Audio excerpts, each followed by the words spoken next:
La prédication, c'est une manière de présenter la parole de Dieu en sorte que l'auditoire puisse comprendre ce que Dieu a voulu dire dans sa parole, et qu'il puisse le comprendre et que ce soit adapté à son contexte de vie, que ce soit en quelque sorte rempli de compréhension, d'application, d'illustration, et que ça change la vie dans la direction d'une vie plus consacrée à Jésus, qui découvre l'Évangile et qui met en pratique ce salut qui nous a été accordé en Jésus-Christ. C'est un peu ce que John Stott disait, c'est qu'il disait que la prédication c'était un pont entre le monde de la Bible et le monde actuel, le monde des gens d'aujourd'hui. Et le prédicateur, il navigue entre ces deux mondes et il permet à ce que le monde de la Bible fasse sens à nos vies, nous qui sommes dans ce monde actuel, éloignés de quelques milliers d'années avec les auteurs de l'Écriture.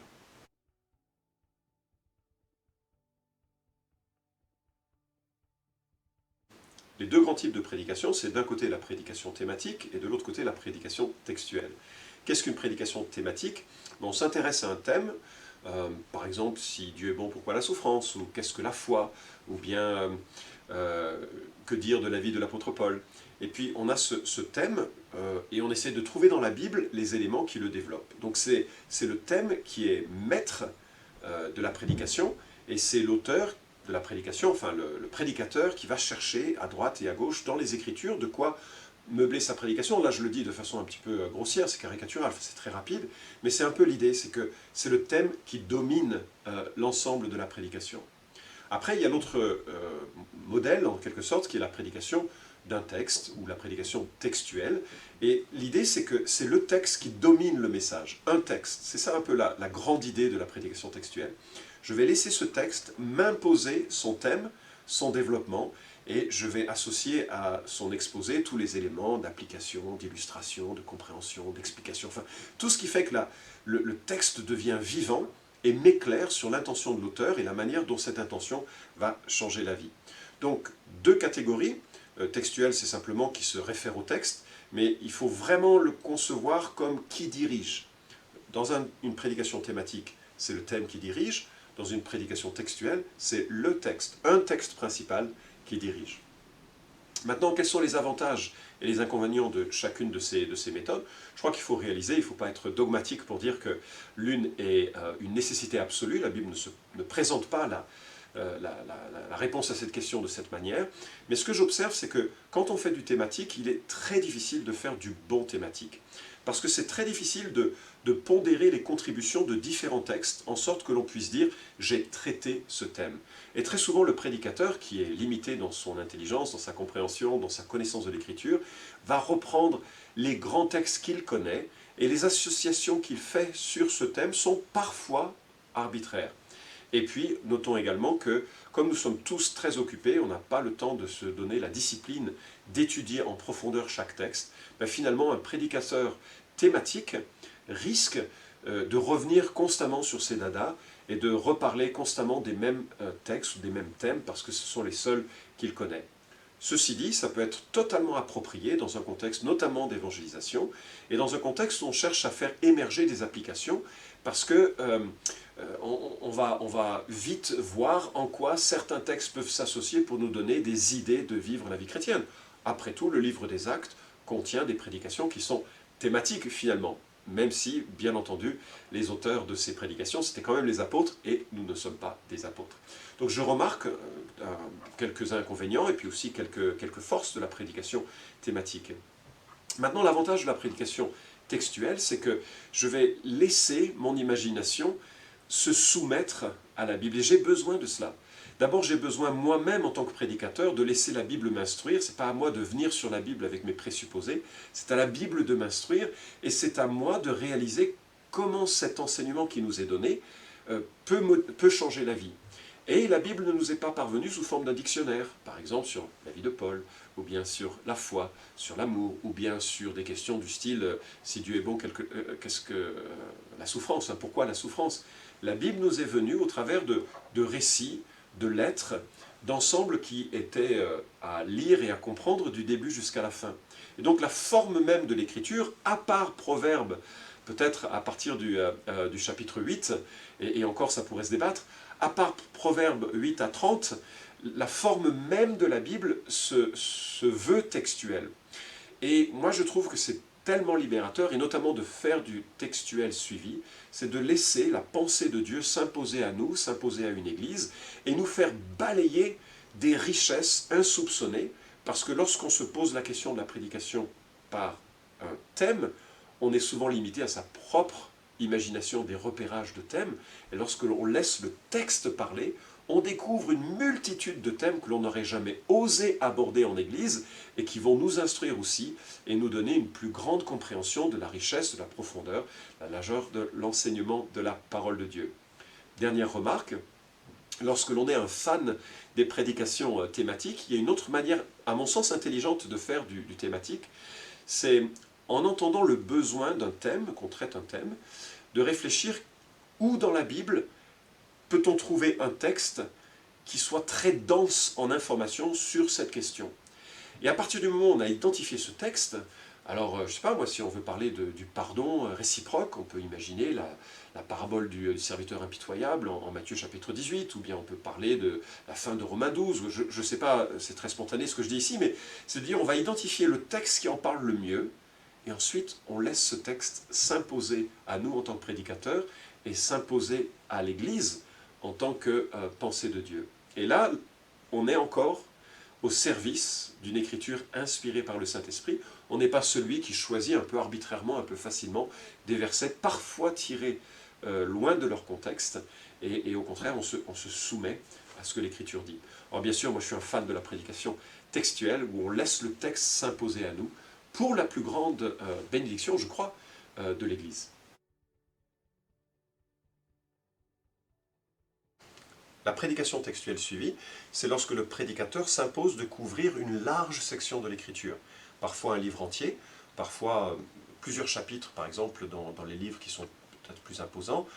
Et donc, au fil des dimanches, on développe la pensée d'un livre entier de l'Écriture. Nos amis anglophones parlent parfois de expository preaching, ou bien de prédication par exposé du texte, par un anglicisme peut-être un petit peu maladroit, mais c'est un peu la grande idée. Alors, l'avantage de la prédication textuelle suivie, c'est que vraiment on donne à l'Église et aussi aux prédicateurs, et c'est ça un des grands secrets de l'avantage de cette manière de prêcher, c'est que le prédicateur est obligé de grandir dans son approche, sa compréhension de l'Écriture, et donc il va être enthousiaste parce qu'il va découvrir des pépites et des trésors qu'il n'avait pas lus, découverts à première lecture, et comme il va transmettre ces trésors avec beaucoup de passion, parce que ce qui nous a passionnés, c'est contagieux, n'est-ce pas? Donc le prédicateur va transmettre ces éléments à une église qui, au fil du temps, va comprendre tout le conseil de Dieu. Alors, généralement, quand je parle de cela, j'entends comme opposition, le mot est probablement beaucoup trop fort, ah, c'est barbant, c'est un commentaire. Eh bien, détrompez-vous, c'est un commentaire quand c'est mal fait, mais c'est une excellente manière d'apporter les thèmes de l'Écriture, parce que chaque texte biblique a un thème particulier. Et moi, j'ai pu observer combien il y avait des thèmes qu'on dirait un peu casse-gueule, hein, qu'on n'aborderait jamais dans une volonté un petit peu de choix personnel pour l'Église, comme le divorce ou l'inceste, ou je ne sais pas moi, toutes les questions un petit peu difficiles de la société, elles sont dans l'Écriture. Et en les abordant au fil du texte, l'Église est confrontée petit à petit à toute la pensée de Dieu sur des questions qui sont éminemment pertinentes et qui vont construire une vision de la vie chrétienne très globale, une doctrine à la fois de chaque livre de l'Écriture, mais aussi de l'ensemble de l'Écriture. Et ça change la vie parce que c'est comme une cathédrale de la pensée qui s'impose petit à petit, qui édifie l'Église à l'image de Jésus-Christ. Donc la prédication textuelle suivie, c'est une bonne manière de couvrir toute la pensée de Dieu, autant pour le prédicateur que pour l'Église.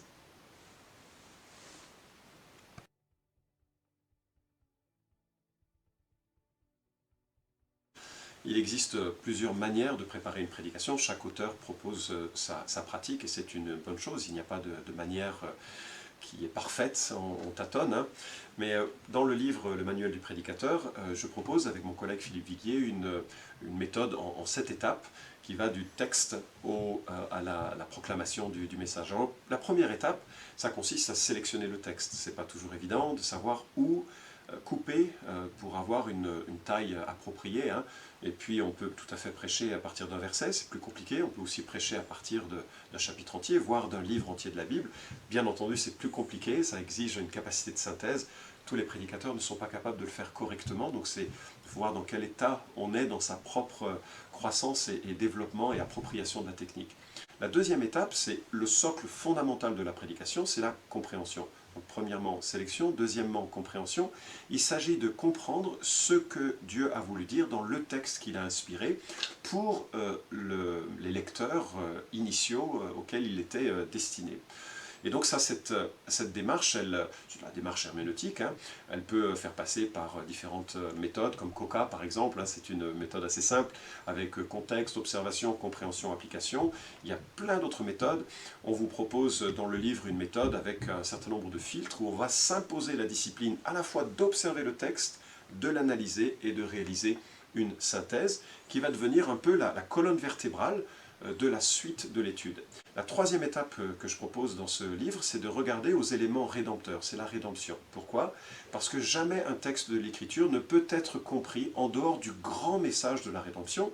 Ce qui est remarquable, c'est que ce grand livre de 66 ouvrages, qui a rassemblé une quarantaine d'auteurs sur à peu près 16 siècles de rédaction, à débattre aussi un peu, commence par 2 chapitres sur un paradis initial et se termine sur 2 chapitres sur un paradis futur. Et entre, c'est le drame de la rédemption. Et chaque texte contribue à éclairer cette rédemption qui nous est rendue possible grâce à Jésus-Christ. Ce qui fait qu'une prédication est distinctement chrétienne, c'est qu'elle touche à cette condition humaine, à cette foi en Jésus-Christ et à magnifier la personne de Christ qui vient pour sauver. Donc il faut se poser la question, comment on intègre les éléments du texte dans cette grande histoire de la rédemption. La quatrième étape, c'est l'étape de l'amplification. Qu'est-ce que je veux dire par l'amplification? On a tendance en tant que prédicateur à simplement répéter les données et les informations du texte. Mais le texte, il a été donné pour qu'il soit vécu, pour qu'il soit compris. Et donc on va se poser les éléments que l'on trouve dans le texte qui sont de nature liés aux émotions, liés à l'espérance. On va essayer de voir aussi quelles sont les explications, les illustrations, les applications qui font que le texte sera rendu vivant. Une prédication n'est pas un exposé d'informations, ce n'est pas non plus un déversement d'informations, ça met la vie au texte et ça fait en sorte que le texte se lie à nos conditions humaines, nous qui sommes les habitants de cette terre au XXIe siècle. Donc c'est important de voir comment ça s'intègre à la vie dans le texte, et puis aussi, et ça nous prépare à la cinquième étape, qui est celle de l'adaptation. Chaque message va viser un auditoire particulier. Et même si un même message peut être prêché à différents auditoires, il est pertinent, au regard de la manière dont les apôtres aussi ont abordé leur propre prédication dans le livre des Actes, il est pertinent d'adapter son message à l'auditoire. Ça veut dire quoi, adapter son message à l'auditoire? C'est prendre en compte la situation dans laquelle il se trouve, ses caractéristiques, est-ce que ce sont des non-chrétiens, est-ce que ce sont des chrétiens mûrs, ce sont des gens âgés, etc. Et de voir qu'on va montrer à quel point la Bible elle est pertinente pour répondre aux préoccupations de notre société. La sixième étape, ça consiste à rassembler tout ce que l'on a trouvé, tout ce que l'on a rassemblé comme information, et il faut surtout être discriminant pour éviter que tout ce que l'on a découvert fasse surface dans la prédication. Ce serait vraiment étouffe chrétien, ce que l'on ne veut pas faire dans une prédication d'église. Donc la phase de rédaction va maintenant chercher à relier un peu la gerbe de toutes ces infos et va faire en sorte que la prédication va du peuple auquel le courrier ou le document biblique était destiné vers notre quotidien, notre situation. Dans cette phase de rédaction, on va essayer de trouver une proposition centrale, une sorte de grande idée, une sorte de vecteur qui va porter la direction du message. Et puis on va décliner un plan, on va l'introduire, on va conclure, en sorte que le message ait une vraie cohérence et permette de répondre à une problématique, une thématique, change les cœurs dans une direction. On ne peut pas tout traiter dans chaque prédication, donc chaque prédication a quelque chose de très unique qu'on va essayer de mettre en avant et sur lequel on va prêcher. Donc il s'agit de préparer les notes fondamentales, les notes principales. Certaines personnes écrivent tout, d'autres personnes écrivent un minimum, ça c'est une question de style personnel. Mais on a un support, une orientation, et puis la septième étape, c'est celle de la proclamation, avec tout le stress que cela peut représenter, avec un temps de prière bien sûr avant, avec une représentation aussi de la présence que l'on assure sur l'estrade, Parce que là, il y a une notion de communication dans la prédication qui n'est pas simplement le fait d'ouvrir sa bouche et dire des faits. Il s'agit de se connecter à un auditoire, de créer un lien affectif, émotionnel, intellectuel, spirituel. Et donc, on va essayer de maintenir cette présence. Et puis après, on va essayer de survivre parce que souvent les émotions sont mises à rude épreuve lors de la prédication.